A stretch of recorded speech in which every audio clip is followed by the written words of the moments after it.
De novo, entrou Jesus a falar por parábolas, dizendo-lhes: o reino dos céus é semelhante a um rei que celebrou as bodas de seu filho. Então enviou seus servos a chamar os convidados para as bodas, mas estes não quiseram vir. Enviou ainda outros servos com esta ordem: dizei aos convidados: eis que já preparei o meu banquete, os meus bois e cevados já foram abatidos e tudo está pronto, vinde para as bodas. Eles, porém, não se importaram, e se foram um para o seu campo, outro para o seu negócio, e outros, agarrando os servos, os maltrataram e mataram. O rei ficou irado, e enviando as suas tropas, exterminou aqueles assassinos e lhes incendiou a cidade. Então disse aos seus servos: está pronta a festa, mas os convidados não eram dignos. E depois para as encruzilhadas dos caminhos, e convidai para as bodas a quantos encontrardes. E saindo aqueles servos pelas estradas, reuniram todos os que encontraram, maus e bons, e a sala do banquete ficou repleta de convidados. Entrando, porém, o rei para ver os que estavam à mesa, notou ali um homem que não trazia veste nupcial, e perguntou-lhe: amigo, como entraste aqui sem veste nupcial? E ele emudeceu. Então ordenou o rei aos serventes: amarrai-o de pés e mãos e lançai-o para fora, nas trevas. Ali haverá choro e ranger de dentes, porque muitos são chamados, mas poucos escolhidos. Vamos orar? Pai amado, nós te louvamos pela tua salvação, Senhor, te louvamos pela mesa do Senhor que está posta diante de nós e suplicamos nesta manhã que o Senhor perdoe os nossos pecados, lave os nossos corações e que por meio da tua palavra o Senhor nos prepare para que tomamos assento, meu Pai, junto a esta mesa e possamos participar do corpo, possamos participar, meu Pai, da vida e da ressurreição do seu Filho Jesus. Que aqueles que no nosso meio ainda não possuem a fé salvadora, que o Senhor possa conceder a eles neste dia, meu Pai, de acordo com a tua graça e com a tua bondade. Que teu Espírito Santo ministre aos nossos corações. É o que te pedimos em nome de Jesus. Amém. Meus queridos, toda grande festa é precedida por ensaios. Quando nós temos um grande acontecimento, como por exemplo um casamento, ou uma recepção que vai ser oferecida por um país a um chefe de Estado, ou até mesmo uma grande festividade popular, como é o caso do carnaval na cultura brasileira, toda grande festa ela é precedida por ensaios, aonde tudo é feito minuciosamente da maneira correta, para que no momento da festa tudo transcorra segundo o planejado. E de todas as festas que têm sido feitas desde a criação do mundo até o seu último dia, nenhuma festa será tão grandiosa como a festa da vinda de Cristo Jesus, o momento em que Ele voltará a este mundo, em que uma grande mesa será posta diante dos seus filhos e em que finalmente nós celebraremos as bodas do Cordeiro. E como toda grande festa, meus queridos, também esta festa é precedida de vários ensaios, e a celebração da ceia do Senhor, além de ser um memorial da morte e da ressurreição de Cristo, também é um ensaio, uma preparação, um anúncio daquele momento glorioso em que estaremos com o nosso Senhor. E neste ensaio, meus queridos, o Senhor Jesus, Ele quer nos fazer alguns lembretes de como devem ser os convidados que estarão presentes nessa festa. É uma celebração que nos recorda alguns fatos a respeito daquele que tão generosamente nos convida para as bodas do seu Filho Jesus. E o primeiro lembrete que a ceia nos traz é que os convidados para participarem do reino de Deus são aqueles que foram alcançados pela graça do nosso Senhor. O reino de Deus é semelhante a uma festa, grandiosa, farta, cheia de comida, de bebida e de alegria, mas é uma festa pela qual nós não pagamos ingresso. É uma festa que não nos custa nada, porque custou tudo àquele que a promove. O nosso Senhor mesmo providencia a comida, o nosso Senhor providencia o vinho, o nosso Senhor providencia a música, a dança e tudo mais que se faz necessário para que participemos dessa grande festa. É o que nos diz o texto. O texto nos fala que o dono da festa, que é Deus, Ele envia servos para chamarem pessoas a tomarem assento nesta mesa, nessa grande festividade. E o que ele diz aqui no versículo 4 é o seguinte: dizei aos convidados: eis que já preparei o meu banquete, os meus bois e cevados já foram abatidos e tudo está pronto, vinde para as bodas. Os bois são do Senhor. E o que isso significa para nós, hoje, que nos aproximamos da mesa do Senhor? Significa, meus queridos, o lembrete de que Jesus Cristo morreu por nós. Ele já pagou pelos nossos pecados. Ele ofereceu o seu sangue e a sua vida, para que não mais sintamos a tristeza decorrente da condenação do pecado, mas que possamos sentir a alegria da celebração de estarmos junto dele. Significa que Deus também tem providenciado pela sua graça a presença do Espírito Santo em nós, para nos animar, nos encorajar, nos limpar, nos santificar, para que estejamos prontos para a entrada no reino de Deus. Significa, meus queridos, que todas as boas dádivas e todos os dons perfeitos que o Senhor tem derramado sobre nós procedem dele, são presentes generosos que ele nos oferece. A ceia é um lembrete da graça de Deus.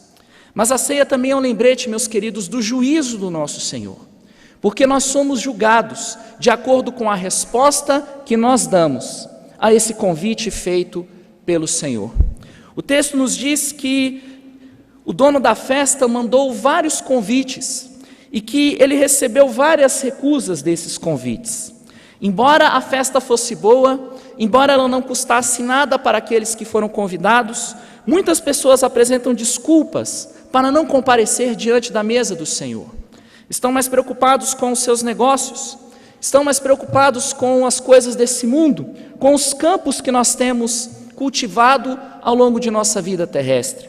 São pessoas que desprezam o generoso convite de Deus, porque estão mais preocupados com dinheiro, estão mais preocupados com os prazeres desta vida, estão mais preocupados com as convenções sociais da nossa época, estão mais preocupados com lazer e entretenimento, até mesmo com coisas boas como trabalho, mas que não compreendem que o convite de Cristo Jesus é prioritário. O convite de Cristo Jesus tem precedência sobre qualquer outra ocupação ou atividade que nós temos. O Senhor deve ter a primazia nas nossas vidas. Meus queridos, quando nós deixamos o Senhor de lado e nos concentramos mais nas coisas deste mundo, nós estamos rejeitando o convite generoso que o nosso Senhor nos faz. E se nós persistirmos na recusa deste convite, no dia do juízo, nós não teremos lugar nesta mesa. E porque muitas pessoas recusaram o generoso convite do nosso Senhor, esse convite que foi rejeitado pelo povo de Israel na época do Antigo Testamento, na época de Cristo Jesus, ele foi estendido a todas as nações. Ele é extensível hoje a todas as pessoas, maus e bons, são convidados a tomarem assento. E a minha súplica é que nesta manhã nós possamos fazer a escolha certa. Nós possamos nos lembrar que o convite do Senhor é mais importante do que qualquer outro convite. E que possamos com alegria buscar a presença do Senhor em sua mesa. Por fim, meus queridos, a ceia é um lembrete da santidade do nosso Deus. Esta não é uma mesa qualquer. Ela é uma mesa que é oferecida de graça. A festa do Senhor não possui ingresso. No entanto, não é por causa disso que nós podemos nos aproximar do Senhor de qualquer maneira. Não é por causa disso que devemos comparecer diante do nosso Deus com qualquer roupa. É preciso que aqueles que se aproximam do altar do Senhor estejam vestidos apropriadamente, com a veste nupcial adequada, para celebrar as bodas de casamento do Senhor Jesus. O que significa a veste que é cobrada aqui no final do versículo, no final do texto, no versículo 12, quando o dono da festa pergunta a um dos convidados: amigo, como entraste aqui sem veste nupcial? Quando nós olhamos aquilo que a Bíblia nos fala a respeito de vestes, o seu significado espiritual, nós nos lembramos lá do Jardim do Éden, do momento em que Adão e Eva caíram, porque eles comeram do fruto da árvore do conhecimento do bem e do mal, e de repente tiveram a percepção de que eles estavam nus. Eles sentiram a vergonha da nudez. E o que a vergonha da nudez simboliza naquele texto é uma vida que ainda está marcada pela vergonha do pecado. A nudez na Bíblia, ela traz essa lembrança da iniquidade, de que nós ainda não fomos cobertos, de que as nossas vergonhas estão expostas e que isso precisa ser coberto. E naquele mesmo texto, Depois que o Senhor pronuncia o juízo sobre Adão e Eva, a Bíblia nos conta que animais são mortos, que Deus faz uma vestimenta de peles, para por meio delas cobrir a nudez de Adão e de Eva. As vestes, elas são um significado da purificação dos nossos pecados. Elas simbolizam a cobertura da nossa vergonha, o ocultamento da nossa iniquidade. E quando o nosso Senhor, aqui nesse texto, o dono da festa, ele cobra: amigo, como entraste aqui sem veste nupcial? É como se ele estivesse dizendo o seguinte: amigo, como você pôde entrar aqui na minha festa sem ter lavado os seus pecados no sangue de Cristo Jesus? Amigo, como você entra aqui na festa, nas bodas do casamento do Cordeiro do Filho de Deus, sem ainda ter dentro de si uma vida santa, sem ter o Espírito que o santifica, que o separa de uma existência de pecados e iniquidades, e o estimula a viver uma vida reta, correta, de acordo com os princípios que foram ensinados em minha palavra. Nós não devemos subestimar o aviso que o apóstolo Paulo nos faz em 1 Coríntios capítulo 11, de que devemos nos examinar antes de nos aproximarmos desta mesa. Nós temos a noção errônea de que porque o Evangelho é de graça, nós podemos nos aproximar dele e permanecer nesta mesa de qualquer maneira, mas não é assim. O verdadeiro Evangelho da graça transforma. O verdadeiro Evangelho da graça retira o pecado. O verdadeiro Evangelho da graça produz em nós o amor, a justiça, a bondade, a misericórdia, a santidade que são típicas dos verdadeiros filhos de Deus. Porque se estamos diante do Cordeiro, se nós somos a noiva do Cordeiro, nós precisamos estar à altura da santidade do Filho de Deus. E é por essa razão que quando nos aproximamos desta ceia, devemos nos examinar, orar, confessar os nossos pecados. É por isso que quando nos aproximamos desta ceia, nós dizemos que esta mesa é para aqueles que foram verdadeiramente lavados e regenerados pelo sangue de Jesus. E para poupar a igreja de algum constrangimento, nós dizemos que você deve se aproximar desta mesa se você for realmente batizado, um membro de uma igreja reconhecidamente evangélica, que serve ao nosso Senhor. Deve se aproximar dessa mesa aqueles que creem na graça de Deus, aqueles que compreendem aquilo que o Senhor Jesus fez por nós na cruz. Mas também deve se aproximar dessa mesa as pessoas que compreendem o juízo de Deus sobre o mundo, que entendem que nesta mesa, não no pão e no vinho que nós vamos distribuir agora, mas que na verdadeira mesa do Senhor, que é a participação da vida de Cristo Jesus, está a nossa única salvação, o caminho que nos traz a paz. Eu gostaria de, nesse instante, convidar o coral, eles vão cantar uma música. Enquanto o coral canta esta música, eu convido a igreja a fazer esse autoexame. Que aqueles que ainda não confessaram seus pecados possam orar, possam entregar a Deus as suas iniquidades, que aqueles que possuem questões em aberto diante do Senhor, pendências, coloquem essas pendências agora diante do Senhor e peça que elas sejam resolvidas. E depois que o coral tiver terminado de cantar, eu convido todos os presbíteros a virem aqui à frente, para que nos postemos diante da mesa do Senhor.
Gostaria de convidar os nossos irmãos diáconos, o Alain, nosso irmão Roberto Troncoso e nosso irmão Bruno, para nos ajudar aqui na distribuição dos elementos nesse momento.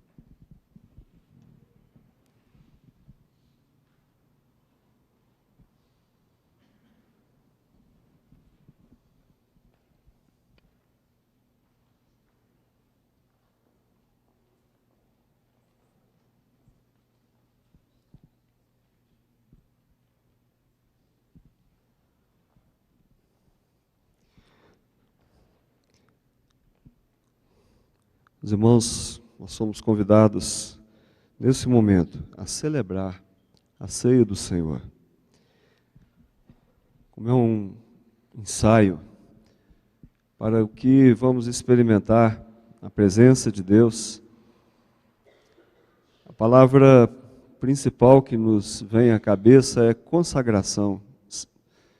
É o momento que a igreja é convidada a colocar a sua vida no altar de Deus, renovar seu coração na presença do Senhor, fortalecer a sua fé, a sua confiança, a convicção e a certeza de que o Senhor está conosco, a sua aliança, as promessas estão sendo cumpridas e Ele há de cumprir todas elas na nossa vida e que em Cristo nós somos mais do que vencedores. Esse é o momento que a igreja é convidada, então, a se colocar na presença de Deus. E eu convido a todos para orarmos nesse momento. A Bíblia diz, examine-se, pois, o homem a si mesmo, e assim coma do pão e beba do cálice. Vamos orar, abaixa a sua cabeça. Coloca a sua vida no altar de Deus, em consagração, em quebrantamento.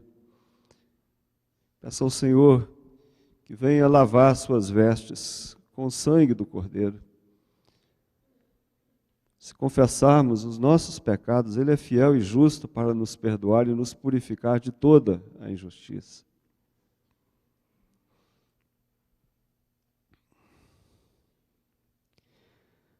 Pai Santo, estamos na Tua presença, como pecadores que somos. Muitas vezes temos agido de formas que realmente contrariam a santidade do Senhor. Isso tem nos afastado da Tua comunhão, ó Pai, porque os nossos pecados fazem separação entre nós e o Senhor. Sabemos disso, sentimos isso.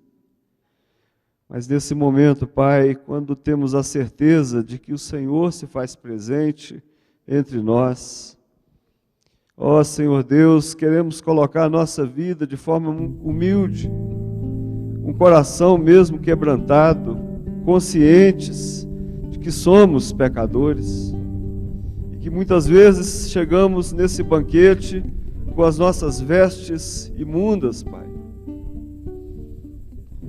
Ó Senhor Deus, visita a Tua igreja agora, visita o meu coração, visita o coração de cada irmão, ó Pai. Que haja consagração no meio da Tua casa nessa manhã, Pai. Agradecemos porque o Senhor nos concede essa oportunidade. Senhor, prepara essa mesa e nós queremos consagrar agora esses elementos comuns para que eles possam ser os símbolos dessa graça bendita que o Senhor há de derramar no nosso coração nesse momento. Ministra sobre nós então a Tua graça, Pai, nós oramos no nome de Jesus, amém, Senhor. Senhor Jesus, na noite que foi traído, Ele tomou o pão, depois de ter dado graças, Ele deu aos seus discípulos, dizendo: isso é o meu corpo que é dado por vós, fazei isso em memória de mim, porque todas as vezes que comerdes este pão e beberdes o cálice, anunciais a morte do Senhor Jesus, até que Ele venha. Nós convidamos a todos que são membros dessa igreja, membros de outras igrejas, que estejam em plena comunhão com a sua igreja, já tenham sido batizados ali, e estejam em comunhão com o